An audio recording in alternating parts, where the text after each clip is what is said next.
안녕하세요. 승리하는 삶 여러분. 오늘은 1월 5일입니다. 저희들 승리하는 삶 말씀으로 말씀을 계속해서 연구해 나가도록 하겠습니다. 저희들 지금 현재는 1월 달은 마태복음 4장에서 9장, 엄밀히 말하면 10장 15절까지 말씀입니다. 아시다시피 승리하는 삶은 발행이신 방교일 목사님의 구속사로 조망한 마태복음 1권, 그리고 앞으로 저희들 3개월에 걸쳐서 4권까지 전부의 내용을 학습하게 됩니다. 이 내용을 통해서 저희들 계속 반복적으로 얘기하는 거지만 예수님에 대해서 바로 이해하고 예수님의 사역과 우리의 사역을 일치시키는 그런 일을 한번 연구해 보도록 하겠습니다. 마태복음의 전체 구조는 다음과 같습니다. 임마누엘로 오신 유전기의 행적이 나타나고 세례 요한과의 만남 시작, 그래서 사역의 준비가 나타납니다. 어제 말씀드렸던 것처럼 사역의 시작은 갈릴리 사역의 시작에 대해서 얘기할 때 세례 요한의 잡힘과 힘이 그 사역의 처음 부분에 나타나 있는 것을 우리가 볼 수 있었어요. 그리고 나서 그 유대인들의 거부가 나오는 이 시기에 어떤 일이 생기죠? 세례 요한의 죽음이 나타납니다. 그래서 이 사역의 경계에 세례 요한이 나타난다는 거 어제 봤었고, 이 전체 내용에서 계속적으로 반복돼서 특히 어제 말씀까지 계속해서 반복되는 건 뭐라고요? 계시 의존 신앙. 하나님이 가라 하시면 가고 서라 하시면 서고, 하나님의 뜻대로, 그래서 하나님이 계획해 놓으신 하나님의 말씀대로, 즉 성경대로 나시고 사시고 죽으시고 장사되시고 부활하시고 승천하시고 성경대로 어떻게 하신다? 재림하신다. 이 계시 의존 신앙에 대해서 우리가 분명히 알아야 됩니다. 이것이 말씀의 기본이고 말씀을 통해서 우리가 삶을 살아나가는 기준이거든요. 이 기준이 흔들려서는 저희들이 올바르게 살 수 없죠. 자, 이 부분에 대해서 좀 더 디테일한 구조를 어제와 동일한 것으로 보도록 하겠습니다. 예수님의 초기 사역의 시작이 어제 저희가 말씀한 거고, 사역의 시작 부분이 나타나요. 자, 이 사역의 시작 부분이 이제 저희들이 눈여겨보고 우리가 이번에 같이 공부할 부분인데, 공생의 사역이 시작하는 오늘 말씀에서는 어떤 것이 드러나냐면 예수님의 사역의 목표 혹은 목적, 그 사역의 방법, 이것이 드러납니다. 그래서 우리도 우리의 신앙생활 우리가 지도자라면, 목회자라면 목회 사역의 목적과 방법이 예수님과 다를 수는 없죠. 그 디테일한 그 테크닉이 아니라, 이게 그 테크닉을 얘기하는 것이 아니라 그 무엇을 위한 테크닉이나 근본적인 방법을 얘기하는 거거든요. 오늘 이 부분을 살펴보게 되고, 그리고 나서 이 목표와 방법에 의해서 형성된 사람이 얻게 되는 그리스도께서 주시는 유익이거든요. 이 유익이 무엇인지를 살펴보는 게 이번 한 주 전체의 말씀의 구성입니다. 자, 이제 본문 말씀을 읽어보도록 하겠습니다. 마태복음 4장 17절로 25절입니다. 이때부터 예수께서 비로소 전파하여 이르시되, 자, 우선 우리가 어제 말씀을 잠깐 기억을 하면 요한복음 2장과 5장의 말씀이 바로 이 사이의 사역이라고 얘기를 했어요. 그래서 갈릴리에서 전파하여 이르시되, 이 부분은 예수님의 첫 설교가 아니라 마태복음에 기록된 첫 설교이고, 이것이 예수님 사역의 목적이었음을 나타내는데, 요한복음과 이렇게 좀 우리가 사복음의 각자의 그 저작 의도와 하나님께서 이 복음서를 통해서 주시고자 하시는 의미를 잘 이해하는 게 중요해요. 그리고 우리 신앙의 선조들이 이 각 복음서의 의미를 가지고 만든 것이 신학이라는 것을 형성했는데, 이 신학의 가장 우리가 근간이 되는 것을, 이 신학적인 내용으로 성경을 해석하는 것을 조직신학으로 보고 있거든요. 그래서 이 조직신학적인 개념을 가지고 또 성경을 보면은 예, 이 내용이 좀 잘 이해가 돼요. 그래서 각 복음서를 각각의 의미로 보는 것도 중요하지만 그 연결된 의미, 특히 요한복음 2장에서 5장 같은 경우는 마태복음의 기록이 안 돼 있으니까 이 내용의 의미를 보면은 여기서 우리가 어제 잠깐 얘기했던 대로, 그리고 작년 4월 17일 날 방송에서 얘기했던 것처럼 이거는 예수님께서 교회의 성격에 대해서 규정을 하고 있거든요. 마태복음은 교회론이 나오기 때문에 교회의 성격과 교회 형성과 교회 안에서 핵심되는 사항이 무엇인지를 우리가 분명히 알아야 돼요. 그래서 교회 안에서 그 교회의 목적은 무엇이다?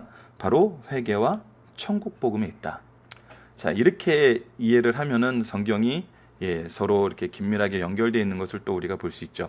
자, 우선 말씀을 읽고 이 부분은 본문 묵상하기 위해서 좀 같이 살펴보도록 하겠습니다. 이때부터 예수께서 비로소 전파에 이르시되 회개하라 천국이 가까웠느니라 하시더라.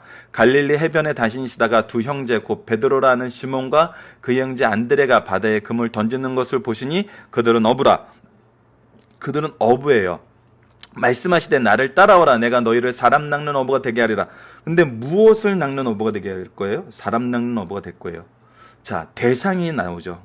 앞에서 빼먹은 게 있다면 예수님 사역의 목적은 회개와 천국에 이른 거고 대상은 사람이란 거예요. 이게 굉장히 중요한 내용이거든요. 현대 교회에서 이 사람의 가치가 흔들리고 있어요. 사람이 목적이 아닌 경우가 되게 많아요. 사람을 통계화시켜서 통계의 한 부분으로만 보는 경우가 좀 있는데 이거는 약간 다른 것 같아요. 이게 선용하면은 좋은 부분이 있지만 이것이 일반 사회에서 쓰는 대로 쓰면은 복음의 목적하고는 좀 다른 것 같아요. 그래서 그것을 이 선용하는 것과 일반적으로 쓰는 거의 차이는 또 우리가 구분할 줄 알아야 될 것 같아요. 자, 말씀하시되 나를 따라오라. 내가 너희를 사람 낚는 어부가 되게 하리라 하시니 그들이 곧 그물을 버려두고 예수를 따르더니 거기에 더 가시다가 다른 두 형제, 자, 특히 강조되는 건 또 두 형제가 나오죠. 베드로와 시몬, 즉 안드레. 시몬은 베드로와 똑같고, 베드로와 안드레가 나오고, 두 형제 세베대 아들 야고보와 그 형제 요한이 나와요. 그래서 그 보시고 그들을 곧 배와 아버지를 버려두고 따르니라. 그들이 아버지와 함께 일하는 것을 보고 그때 부르는데 또 예수님을 따르는 거예요. 예수께서 죄송합니다. 예수께서 온 갈릴리를 두루다니다 그들을 회당에서 이제 예수님이 무슨 사역을 하시는지 보여요. 자, 이 부분이 참 재밌습니다. 이 부분은 많은 신학자분들도 예수님의 사역에 대해서 대표적인 얘기하려면 딱 이 구절을 둬요. 자, 봅시다. 예수님께서 온 갈릴리를 두루 다니사 그들의 회당에서, 자, 다니시면서 회당으로 가요. 뭐 하냐면 가르치세요. 가르치시며 복음을 전파하세요. 그리고 백성 중에 모든 병과 악한 것을 고치신다. 즉 teaching, preaching, healing이 바로 예수님의 사역이었다. 근데 그거를 처음에 어떻게 시작했냐는 거예요. 찾아가시면서. 그러니까 우리의 사역은 처음에는 찾아가는 거예요. 우리가 그들을 초청을 하든지 그들로 오게 하든지 우리가 먼저 준비를 하고 가는 거거든요. 근데 이때 사역의 확장이 어떻게 나는지 봅시다. 그의 소문이 온 수리아에 퍼진지라. 소문에 퍼지니까 사람들이 모든 앓는 자, 곧 각종 병에 걸려 고통당하는 자, 귀신 들린 자, 간질하는 자, 중풍병자를 데려오니 그들을 고치시더라. 처음엔 찾아가서 내가 정해놓은 일을 했어요. 하지만 그 이후의 사역의 확장은 어떻게 돼요? 필요에 의해서 온 사람들을 또 채워주시는 거예요. 이거는 이제 힐링에만 포커스를 두고 있는데 이거는 요 구절만 보고도 그럴 수 있고, 또 힐링이라는 의미를 말씀을 가르치고 선포하는 것이 힐링이 된다는 것은 현대 목회자들이 많은 부분에서 느끼는 거예요. 설교가 힐링이고 설교가 티칭이고 설교가 프리칭인 것도 알고 있지만 그 안에서 그 힐링이라는 의미 안에서는 결국은 무엇이 그들을 힐링시키느냐? 말씀이, 복음이, 즉 예수님이 그들을 고치심을 알아요. 그래서 우리가 이 부분을 또 너무 극단적으로 축소시켜서 교회가 해야 되는 것은 약한 자를 돌보는 것이다.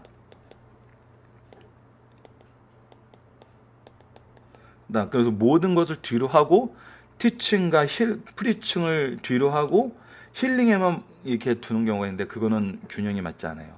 왜? 그걸 어떻게 할 수 있어요? 5장에서부터 예수님의 설교가 나타나잖아요. 티칭과 프리칭의 대표적인 이 산상수훈이 나오잖아요. 그러니까 여기서는 우리가 집중적으로 봐야 되는 것은 예수님의 사역의 그 시퀀스라고 해야 되나? 과정이 어땠는지를 보는 것이 우리가 이 말씀을 이해하고 다음 것으로 넘어갈 때 그 연결이 되는 것 같아요. 자, 그래서 이제 본문 묵상하기를 한번 보도록 하겠습니다. 예수님이 전하신 메시지의 내용은 무엇입니까? 이때부터 예수께서 비로소 전파에 이르시되 회개하라 천국이 가까웠느니라. 자, 회개가 여기서는 정말 그 죄에 대한 자복이거든요. 우리가 죄인임을 느낄 수 있는 것은 하나님 앞에 있을 때예요. 우리가 인간 앞에 있으면은 아무리 뛰어난 인간이고 존경받는 인간도 그의 비리를 알고 있고 그의 어두운 것을 알고 있으면 그 앞에 존경심이 남아있을 수가 없거든요. 그거는 우리가 이미 이 사회에서 많이 확인하는 거잖아요. 회개라는 것은 철저하게 하나님 앞에 있을 때만이 가능해요. 하나님 앞에 나아가야 되는 거거든요. 그리고 이 회개를 통해서 예수 그리스도를 믿어 의에 이르게 되는 거거든요. 누구를 통해서? 예수 그리스도를 통해서. 오직.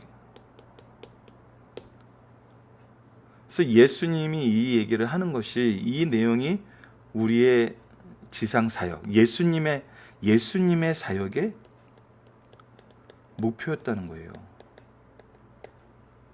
이 일을 위해서 가르쳐 주는 거거든요. 이 일을 위해서 오신 거거든요. 자, 이 천국이란 개념에 대해서 항상 우리 승리하는 삶에서 여러 번 얘기했지만 기억하셔야 되는 것은 예수님을 통해서 우리가 내세에 갈, 앞으로 죽음에 갈 미래에, 아니면 예수님이 재판장으로 다시 오셔서 재림하실 때 가야 될 그 천국도 있지만 어떤 의미도 있죠? 하나님의 통치의 개념이 있잖아요. 그래서 우리가 이 지상에서 어떻게 된다? 하나님의 통치를 인정하고 의지하면서 그 나라의 백성으로 산다. 이 의미가 있거든요. 그래서 우리가 이 두 가지 의미를 잘 기억하고 있어야 돼요. 예수님께서 전하신 천국은 우리가 앞으로 들어갈 하나님의 나라도 있지만 이 지상에서 예수님 제자로서 무엇을? 하나님의 통치를 인정하고 의지하고 그 나라의 백성으로서 이 지상에서 사는 거예요. 이것이 완전히 이루어지고 온 민족에게 선포되고 완전히 완성되는 것이 이제 예수님의 재림이고요. 자, 예수님은 베드로와 안드레를 부르시면 무엇을 낚는 어부가 되게 하신다고 했나요? 사람 낚는 어부가 되게 했다고 했어요. 예수님께서 행하신 사역의 내용 세 가지는 무엇인가요? 자, 가르치며 전파하며 고치시는 거예요. 이 세 가지가 같이 있어야 돼요. 이 세 가지 항상 포커스를 둬야 되거든요. 자, 예수님의 사역을 시작하는 방법은 무엇이고 확장되어 간 방법은 무엇입니까? 처음에는 두루 다니셔서 찾아가셔서 이것을 내가 먼저 하셨어요. 요청이 오기 전에 이것이 우리가 해야 될 일이라는 거예요. 누가 있으면 안 가르치고 누가 오면 안 오면 전파하지 않고 내가 고칠 능력이 없으면 고치지 않는 것이 아니라 이것은 찾아가서 해야 된다는 거예요. 우리가 교회에서 말씀을 가르치는 일, 우리가 먼저 오픈을 하고 그들을 초대를 하는 거거든요. 우리가 복음을 전파하는 일, 정말 사람이 없어도 한 사람의 성도가 안 와도 준비된 말씀을 주의 교회에서 하나님이 정해놓은 시간과 그 장소에서 정한 순서에 따라 정해진 마음을 가지고 정해진 사람들의 봉사로 이 일이 이루어져야 되는 거거든요. 이거는 상황 논리에 의해서 하고 안 하고 한 게 아니라 예수님께서 먼저 이 일로 시작하신 거예요. 그래서 이거를 찾아다니면서 해야 돼요. 그것이 목회 사역의 시작이거든요. 자, 그럼 목회 사역의 시작이라면 우리 성도들은 이 사역에 동참하는 것이 우리의 신앙생활의 시작이거든요. 뭐 하는 일? 가르치는데 배우는 일, 전하는데 듣는 일, 고치는데 고침을 받고 그들과 함께 또 고쳐주는 일. 그들과 함께 가르치는 일, 그들과 함께 전파하는 일. 이것이 항상 계승이 되는 거죠. 그리고 나서 두 번째는 그 확장되어 간 방법은 사람들의 요청에 의해서 그것이 확장되어 갈 수 있다는 거예요. 처음엔 내가 시작한 거지만 이것이 참 목회 현장에서 힘든 것 같아요. 처음에는 내가 딱 정해놓은 시간 봉사하기로 했어요. 근데 사람들이 계속 와요. 더 요구를 해요. 근데 딱 정해진 시간만 하고 나도 좀 쉬어야 돼요. 예수님이 그런 방법을 하지 않았다는 거죠. 나중에는 요청하는 자가 있으면 요청하는 자들을 위해서 또 다른 수고의 손길이 함께 하도록 하나님 인도하시기 때문에 이 일을 하란 거예요. 그거는 우리가 이미 사도행전에서 7 집사를 세우는 일에서 이미 확인했죠. 이 7 집사도 뭘 했어요? 힐링하는데 쓰임받는 줄 알았는데 그 힐링의 내용에는 이미 가르치며 전파하는 일이 들어가 있었어요. 그러니까 이 세 가지는 분열, 딱 구획이 지어져서 딱 개별적으로 움직이는 것이 아니라 사실 하나로 움직여요. 그래서 고치면서 가르치고 전파할 수 있고, 전파하면서 가르치고 고칠 수 있고, 가르치면서 전파하고 고칠 수 있어요. 이게 또 교회 안에서 일어나는 신비거든요. 예수님이 우리에게 주신 유익이죠. 세상에서는 이런 일이 잘 안 돼요. 가르치는 거 가르치는 거고, 전파하는 거 전파하는 거고, 고치는 건 고치는 거예요. 분열되어야 되고, 분단되어야 되고, 전문화돼야 돼요. 근데 교회에서는 아니에요. 이게 또 예수 그리스도께서 주신 유익이라고 볼 수 있죠. 자, 중심 사상을 보도록 하겠습니다. 주님과 세례 요한이 증거하는 메시지의 핵심은 회개하라 천국에 가까웠느니라입니다. 이는 예수님께서 세상에 오시어 우리 죄를 대속하시어 주시고 하늘나라의 모든 은혜와 진리가 주어져 구원 운동이 본격적으로 시작할 때가 가까웠다는 뜻이에요. 그러나 이 천국에 참여하려면 죄를 회개해야 돼요. 죄를 가지고는 구원에 참여하지 못한다는 놀라운 진실을 가르쳐주는 말씀이에요. 왜요? 우리 창세기 3장에서 나타난 것처럼 3장 27절이었나요? 좀 얘기 안 했더니 까먹었네요. 저희들이 우리와 하나가 되었다라는 것은 선악을 아는 일에 우리와 하나가 되었다는 얘기는 그들이 더 이상 하나님의 선악의 기준이 아니라 자기들의 선악의 기준을 가지고 있다는 거예요. 회개라는 것은 하나님 앞에 있는 거예요. 하나님 앞에. 즉 하나님의 기준에 무릎을 꿇게 되는 거거든요. 그것을 인정하고 의지하게 되는 거예요. 그래서 돌이키게 되는 거예요. 내 기준에서 누구의 기준으로? 하나님의 기준으로. 그래서 하나님을 앞에 서지 않으면 회개가 나올 수 없어요. 죄에서 우리가 돌이키는 이 은혜를 얻을 수가 없어요. 그래서 우리가 우리를 버리고 하나님 앞에 무릎 꿇어야 되는 이유거든요. 자, 두 번째입니다. 예수님께서 제자를 선택하심을 통해 놀라운 구원을 주시고 있다. 이거는 아까 앞부분에서 제가 따로 말씀드리진 않은 건데 굉장히 중요하고 이런 가문이 정말 되었으면 좋겠어요. 승리하는 삶은 이런 가문이 많은 교회, 이런 가문을 통해서 성장하는 교회, 또 교회를 통해서 이런 가문이 생성되는 교회, 교회를 통해서 이런 가문이 복받는 교회, 이것이 승리하는 삶이 원하는 그 말씀에서 가르쳐준 바로 여러분들에게 목표로 삼고 있는 거거든요. 그것이 믿음의 명문가고 교회와 가정의 균형을 이루는 그런 신앙의 모습이거든요. 예수께서 제자를 선택하신 장소는 예루살렘 성전이나 헤롯궁이 아닌 갈릴리 해변이었어요. 이는 누구나 신분의 차별 없이 제자가 될 수 있다는 거예요. 제자의 자격은 없다는 거예요. 하나님의 부르심에 순종하면 돼요. 인정하고 의지하면 돼요. 내가 뭘 잘하고 잘못했고가 아니에요. 두 쌍의 형제는 골육으로 친척된 자들이다. 이들이 복음 사역에 연합한 것은 큰 축복의 의미예요. 더군다나 이 진짜 베드로와 안드레, 야고보, 요한은 정말 너무나 축복받은 그런 가문이 된 거거든요. 이들의 직업은 어부였다. 어부는 부지런한 사람이며 일하는 것을 겁내지 않는, 또한 쉬고 있는 자들이 아니라 일하는 현장에서 제자를 부르셨다는 거예요. 교회 일꾼은 자기 일에도 수고하는 사람이어야 돼요. 그러지 않으면은 그래서 교회 지도자들은 지혜로워야 돼요. 자기 일에 수고하면서 교회를 봉사하는지, 또 교회가 이 자기 일을 희생시키는지는 않는지, 이 균형을 잡아주고 이 균형 안에서 바른 신앙의 생활을 하도록 정말 인도해 줘야 되거든요. 굉장히 지혜가 필요한 부분입니다. 그 지혜도 우리가 예수님을 통해서 배우자고요. 예수님도 일하는 현장에서 불렀어요. 직접적으로 부르신 경우가 있어요. 그래서 이 일을 통해서 일을 하는 경우가 있죠. 그래서 예수님 온전히 전임 사역을 하게 되는 경우가 있어요. 이 부분도 우리가 잘 봐야 돼요. 누가 전임 사역을 할 수 있는지. 놀고 있는 사람 부르지 않는다는 거예요. 자기 그 현장에서 최선을 다하는 사람을 부른다는 거예요. 교회의 일꾼은 할 일 없는 자들로 구성된 것이 아니라는 거예요. 할 일 없는 자들로 구성되면은 이거는 경험적인 건데 일이 안 되죠. 일을 할 줄을 몰라요. 일이 좀 말하기가 그러네요. 그래서 참 일을 같이 할 수도 없고 혼자서 맡겨놓을 수도 없는 참 이상한 상황에 빠지게 되거든요.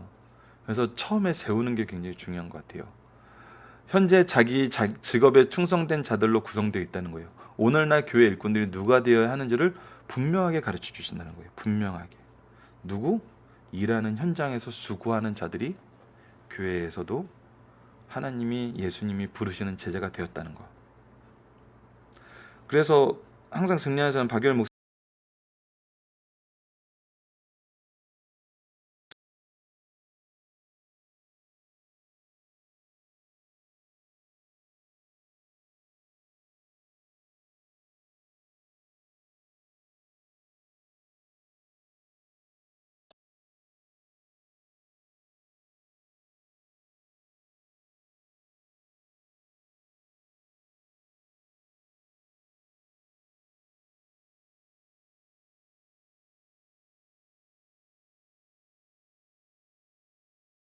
부르심을 받았다. 예수님을 나를 따라오라. 내가 너희를 사람 낚는 어부가 되게 하리라고 하셨어요. 일반적으로 어부는 상고기를 죽이기 위해 잡지만 이 부분은 참 좋은 신령한 어부는 죄로 죽은 영혼들을 어떻게 해요? 생명으로 인도하기, 즉 살리기 위해서 잡는다는 거예요. 우리의 일은 살리는 일이에요. 그래서 환자가 원하는 대로 해줄 수가 없어요. 이 표는 정말 많은 목사님들이 많은 곳에 쓰시는 거죠. 아니 지금 불치병에 걸려있고 당장 수술에 들어가야 되는 사람을 이 사람이 먹고 싶다고 먹고 싶은 거 다 주고 놀고 싶다고 놀고 싶은 거 다 놀게 해주고 병을 오히려 악화시키는 일을 우리가 옆에서 서포트할 수는 없잖아요. 살리기 위해서 온 거거든요. 그래서 회개와 천국 복음을 우리가 전하지 않을 수 없거든요. 회개를 외치지 않을 수 없어요. 자, 그러므로 잡아 먹기 위해서는 좋은 것을 잡지만 살리고 키우기 위해서는 좋고 나쁜 것을 가리지 않고 많이 잡아 잘 키우려는 의지가 있어야 된다는 거예요. 자, 이것도 정말 우리가 모든 교육 현장에서, 이거는 목회 현장뿐만 아니라 모든 교육 현장에서 받아들여야 되는 사실이에요. 대한민국 대학이 좀 비난받는 내용 중에 하나가 그거거든요.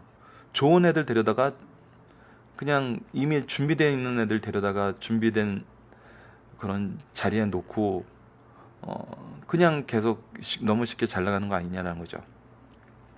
이거는 좀 제가 뭐 합당한 예는 아니지만 제가 예전에 영어학원에 다니면서 그걸 느꼈어요. 영어학원이 회화학원을 다니는데 정말 좋은 회화학원 찾으셔야 돼요. 이 외국인 선생들이 가르치려는 데는 의지가 없어요. 그리고 그냥 같이 놀고 희당락거리고 맛있는 거 먹으러 가고 애들이랑 뭐 이렇게 수업에 만나서 잡담을 하고 교육에 대해서는 전혀 관심 없고 그냥 평가만 해요. 잘하는 애는 올라가요. 저도 이제 뭐 좀 영어가 될 때 가서 또 올라가고 나면 이전 반 선생님이 했던 거랑 똑같은 거예요. 책도 뭐 별로 안 해요. 그냥 희희낙낙 놀아요. 한 달 지나면 평가해요. 잘하는 애는 올라가고 못하는 애는 계속 돛대에 있는 거예요. 절대 레벨이 상승하지 않아요. 키우는 데는 전혀 의지가 없어요. 근데 그거는 아니거든요. 키우려는 의지가 있어야 된다는 거예요.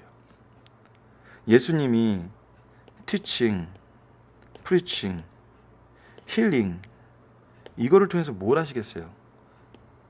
제자들을 양육하고 성장시켜서 정말 믿을 수 있는 자들의 이 복음을 맡기셨거든요. 예수님이 부활하신 이후에도 이 복음을 맡을 정도로 훈련이 안 돼 있었어요. 근데 그때까지 끝까지 예수님은 티칭, 프리칭, 힐링을 제자들에게, 사람들에게 계속 하셨어요. 키우려는 의지가 있어야 된다고요. 이를 위해 교회 목회자와 평신도 간의 협력과 서로 존경하는 마음이 그 무엇보다 필요하다는 사실을 가르쳐줘요. 이것을 위해 우리 교회 현장에서는 협력과 존중하는 마음이 필요해요. 이것이 없으면 이루어질 수가 없죠. 이것이 우리의 그 모임에 기본적으로 요소가 돼 있어야 됩니다. 기독교는 소외된 지역 사람일지라도 차별 없이 부르시고 사용하신다는 거예요. 예수께서 제자들을 부르실 때 갈릴리 해변에서 부르셨어요. 그리고 복음 전파도 유대인들의 통상적인 생각처럼 예루살렘 성정 중심으로 행하지 않으셨어요.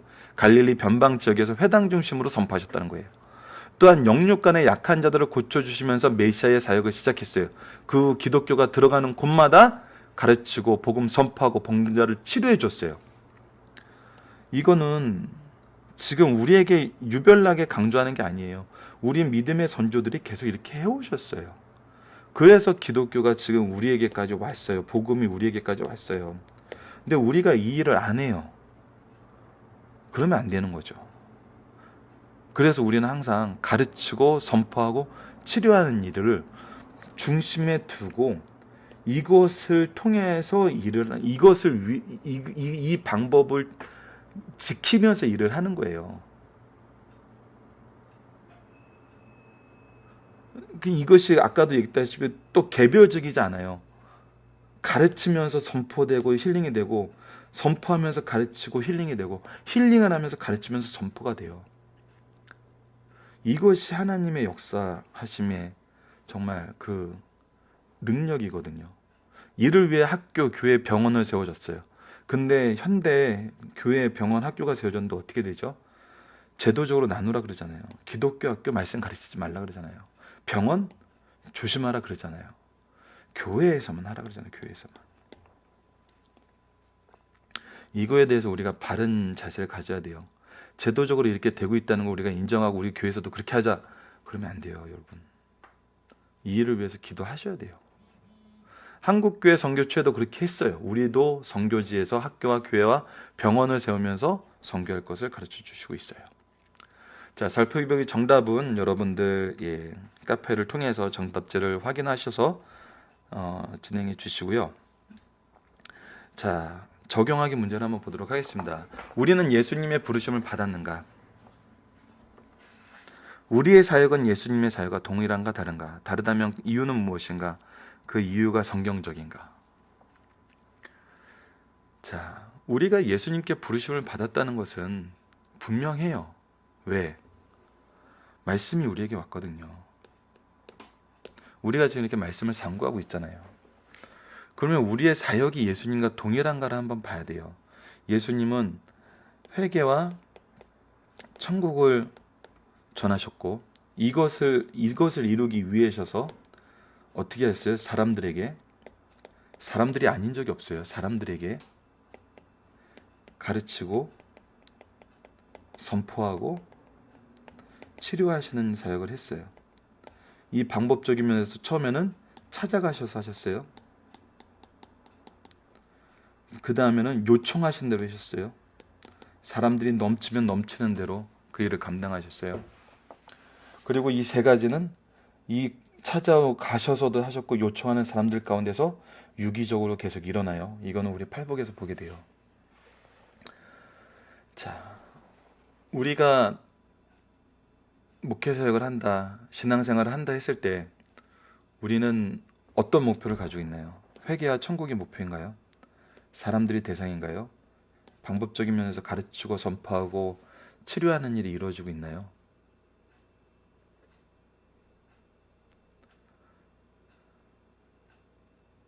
자, 쉽게 대답할 수가 없어요. 그렇다면 다른 이유는 무엇인가요? 다른 사역이 있을 수 있어요. 있을 수 있어요. 근데 다른 이유는 무엇일까요? 참 이거 각자가 생각해 봐야 될 것입니다. 제 개인적인 말씀을 드리기도 어렵고 또 제 개인적인 생각으로 쉽게 판단할 수도 없는 거예요. 그러나 지금 우리가 가르치고 선포하고 치료하는 일에 동참하지 못하고 있다면 우리가 그 이유를 찾고 그것이 성경적인지 볼 줄 알아야 돼요. 근데 여러분, 중요한 것은 내가 봉사를 하고 있는데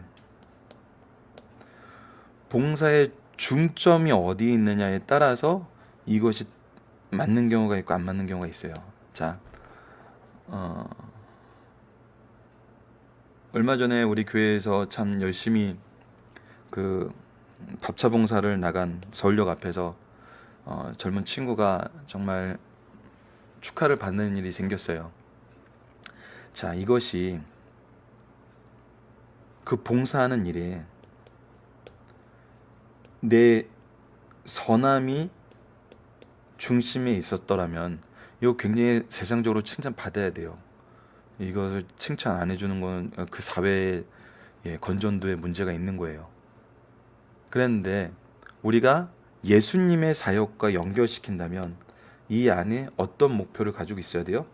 내가 손길을 주는 사람들이 회개와 천국의 백성으로 되기 위한 그 목표를 가지고 그 안에서 그들을 내게 국을 퍼주고 그들에게 밥을 퍼주고 그들에게 깨끗한 것을 제공하고 그들을 위로하고 도와주는데 치료의 역사 그리고 예수 그리스도를 가르치고 선포하는 역사가 함께 있어야 돼요.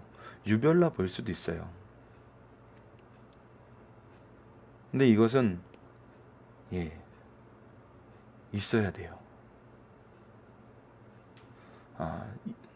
이 청년은 그런 것 같아요. 그래서 부끄러워요.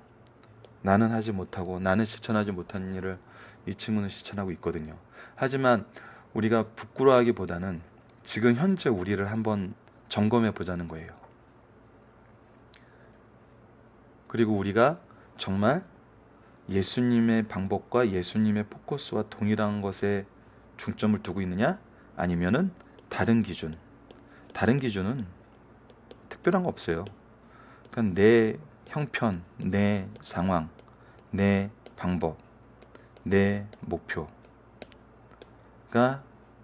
이것과 다르면은 다른 기준인 거예요.